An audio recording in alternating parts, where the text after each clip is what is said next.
નમસ્કાર મિત્રો, મારી યુટ્યુબ ચેનલ સંજય પટેલમાં આપનું હાર્દિક સ્વાગત છે.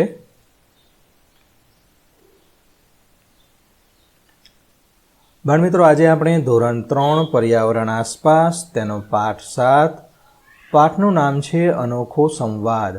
તેની સ્વઅધ્યયન પોથીનું સંપૂર્ણ સોલ્યુશન આજે આપણે આ વિડીયોની અંદર જોવાના છીએ. પરંતુ તે પહેલાં જે મિત્રો અમારી ચેનલમાં નવા છે, જેમણે હજુ સુધી અમારી ચેનલને સબસ્ક્રાઈબ નથી કરી, તે અમારી ચેનલ જરૂર સબસ્ક્રાઈબ કરે, વિડીયો લાઇક કરે, શેર કરે અને બેલ નોટિફિકેશન આઇકોન ઓન કરે, જેથી અમારા દરેક નવા વિડીયોની નોટિફિકેશન તમારા મોબાઈલની સ્ક્રીન પર મળી શકે. મિત્રો, આ દરેક વિડીયોનું PDF સ્વરૂપે સોલ્યુશન મેળવવા માટે તમારા મોબાઈલના પ્લે સ્ટોરમાં વિશ્વગુરુ સર્ચ કરી ઇન્સ્ટોલ કરી શકશો. તદ્દન ફ્રી એપ્લિકેશન છે, કોઈપણ પ્રકારનો ચાર્જ તમારે વાપરવાનો આપવાનો નથી. સૌપ્રથમ આવી સ્ક્રીન જોવા મળશે, તેમાં સ્વઅધ્યયન પોથી પર ક્લિક કરી ધોરણ 3 પસંદ કરી પર્યાવરણ પર ક્લિક કરતા વિડીયોના ઓપ્શન પરથી તમે વિડીયો જોઈ શકશો. PDFના ઓપ્શન પરથી તમે PDF સ્વરૂપે સોલ્યુશન મેળવી શકશો. ખૂબ જ સારી એપ છે, એકવાર જરૂર ડાઉનલોડ કરીને જોજો. તો ચાલો પાઠ 7 અનોખો સંવાદ તેનું સોલ્યુશન જોઈએ. તેમાંનો પ્રશ્ન 1 છે, પ્રશ્નના જવાબ છે આપવાના છે. ચહેરાના હાવભાવ પરથી કહો કે કઈ ઘટના બની હોય. તો પ્રીતિનો ચહેરો ખૂબ ખુશ છે, તો પ્રીતિને તેનું મનગમતું રમકડું મળી ગયું હોય, તેથી તે ખુશ હોય. નિરંજનનો ચહેરો ઉદાસ છે, તો નિરંજનને પરીક્ષામાં બહુ ઓછા માર્ક્સ આવ્યા, તેથી તેનો ચહેરો ઉદાસ છે. અથવા કંઈક લેવું હોય ને પપ્પાએ ના લઈ દીધું હોય તો પણ ઉદાસ હોય, બની શકે. દીપિકાનો ચહેરો ખૂબ ડરેલો છે, તો દીપિકાએ રસ્તા પરથી સાપ પસાર થતો જોયો, તેથી તેનો ચહેરો ખૂબ ડરેલો છે અથવા કૂતરું પાછળ પડ્યું હોય. દેવાંશુનો ચહેરો ચિંતામાં છે, તો પિતા બીમાર હોવાથી તેનો ચહેરો ચિંતામાં છે. લેસન અધૂરું રહી ગયું હોય તો એ ચિંતામાં હોય, સાહેબ મારશે. હિતેનનો ચહેરો એકદમ ચોંકી ગયેલો છે, તો અચાનક રસ્તા પર સિંહને જોયો, તેથી તેનો ચહેરો ચોંકી ગયો. શ્વેતાની મમ્મીના ચહેરા પર ગુસ્સો છે, તો શ્વેતાએ કાચની બરણી તોડી નાખી, તેથી તેનો મમ્મીનો ચહેરો ગુસ્સાવાળો છે. પ્રશ્ન 2, આપેલા વિકલ્પોમાંથી યોગ્ય વિકલ્પ પસંદ કરો. તેમાંનું પહેલું, મૂક અભિનયમાં શું કરવાનું હોય. તો ફક્ત અભિનય કરવાનો હોય, બોલવાનું નહીં, કાંઈ નહીં, ફક્ત અભિનય કરવાનો. બીજું, 8 માસનું બાળક પોતાને ભાવતી ચીજવસ્તુ લેવા માટે શું કરે. તો હાથ લાંબો કરશે.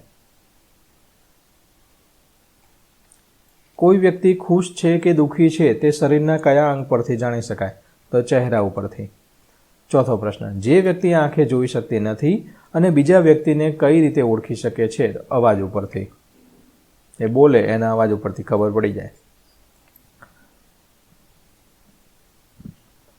પાંચમું, નિકિતા વ્હીલચેર પર બેસી શાળાએ જાય છે, તો તેનામાં કઈ વિકલાંગતા હશે. તો પગની, કારણ કે ચાલી શકતી નથી એટલા માટે વ્હીલચેરની જરૂર છે.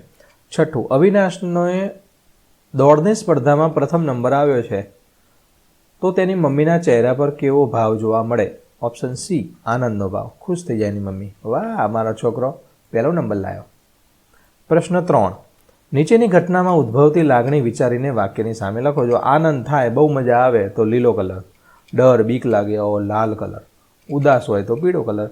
આજે દક્ષનો જન્મદિવસ છે, મજા જાય ને ભાઈ, બધું ખાવા મળે, કેક છે, આ તે બધું, આનંદ લીલો કલર. વિપુલ ગૃહ કાર્ય કરીને આવ્યો, નથી મારે ખાવાનો ભાઈ, ડર લાગે, લાલ કલર પૂરવાનો. દીપલની સામે અચાનક સાપ આવી જાય છે, ડરી જાય છે, બી જાય છે, લાલ કલર. કવિતાના પિતા થોડા સમયથી બીમાર રહે છે અને ચિંતા થાય અંદર બિચારે, પીળો કલર. મેહુલના પપ્પા નવી ગાડી લાવ્યા, આ ફરવા મળશે, હાલ લોંગ ડ્રાઈવ પર જવાનું, દ્વારકા, સોમનાથ, આ બધી જગ્યાએ જવા મળશે, આનંદ થયો, લીલો કલર. રૈનાની મમ્મી તેને તેના મામાના ઘરે ન લઈ ગઈ, ઉદાસ થઈ ગઈ, પીળો કલર. જોડકા જોડવાના છે, જે ચાલી શકતા નથી. ઓપ્શન D, અપંગ. જે જોઈ શકતા નથી. ઓપ્શન A, અંધ. જે બોલી કે સાંભળી શકતા નથી. Option C, મૂકબધિર. ઓછું સમજવાવાળા, તો માનસિક ક્ષતિ. આ પ્રમાણે જોડકા જોડી શકશો. પ્રશ્ન 5, જીવરાજભાઈનો દીકરો સારું ગીત ગાઈ શકે. તમે તમારી શાળાના વિશેષ કુશળતા ધરાવતા બાળકોના નામ લખો. હવે વિશેષ કુશળતા, તો અહીંયા વાર્તા કથન એટલે કે વાર્તા સારી એવું પ્રાર્થનામાં એવું રજૂ કરતું હોય તો તે કોણ છે તેનું નામ અહીંયા તમારે લખવાનું છે. મેં અહીંયા આશરે નામ લખ્યા છે. આ પ્રમાણે નામ લખતા ને કે સાહેબ કહે છે આ બધા છોકરા તો આપણી સ્કૂલમાં ભણતા નથી, તો આ બધું ક્યાંથી લાવ્યો તું? પછી મારું નામ ના દેતા. ઓકે, ચિત્ર. તો ચિત્રની અંદર જે સારું એવું કુશળતા ધરાવતું હોય, સારું ચિત્ર દોરતું હોય એના નામ અહીંયા લખવાના. નિબંધ લેખન, નિબંધની અંદર સારું એવું લખી શકતા હોય, બોલી શકતા હોય તે પ્રમાણે લખી શકાય. તે જ પ્રમાણે આ રીતે પણ તમે લખી શકો. વાદન એટલે કે તબલા વગાડવાની અંદર પ્રાર્થનામાં જે દરરોજ બેસતું હોય એને સારા આવડતા હોય તો જ પ્રાર્થનામાં બેસતો હોય તો તેનું નામ પણ અહીં તમે લખી શકો છો. વિધાન ખરું છે કે ખોટું તે જણાવો. 3 મહિનાનું બાળક બોલીને પોતાની વાત કરે. ખોટું. આંખે ન દેખાતી વ્યક્તિ પોતાની સાથે લાકડી રાખે છે. ખરી વાત છે. અંશ ગાયને ઘાસચારો ખવડાવે છે. સારી બાબત છે, સારું છે, ખરું. પ્રશ્નોના જવાબ લખો. 7માનો પહેલો પ્રશ્ન, તમારી શાળાના પ્રાર્થના સંમેલનમાં કઈ કઈ મુદ્રાઓ કરાવવામાં આવે છે? તો પ્રાર્થના સંમેલનમાં ધ્યાન મુદ્રા, સૂર્ય મુદ્રા, પૃથ્વી મુદ્રા વગેરે. પ્રશ્ન 2, તમે ક્યારે ક્યારે દુઃખી થાવ છો? તો મને મારી મનગમતી વસ્તુ નથી મળતી ત્યારે હું દુઃખી થાઉં છું. 3, આંખે જોઈ ન શકતા બાળકને તમે કેવી રીતે મદદ કરો? તો હું તેને તેના કામમાં મદદ કરીશ, રસ્તો ઓળંગવામાં મદદ કરીશ, અભ્યાસમાં મદદ કરીશ. 4, તમે અંધારામાં એકલા પસાર થઈ રહ્યા હોય તો તમારા ચહેરા પર કેવો ભાવ હોય? તો ડરનો ભાવ હોય. 5, તમે તમારા ઘરમાં કયા કયા પ્રસંગોમાં આનંદની અનુભૂતિ કરો છો? તો તહેવારોની ઉજવણી છે, લગ્ન પ્રસંગ છે જેવા પ્રસંગોમાં આનંદની અનુભૂતિ કરીએ છીએ.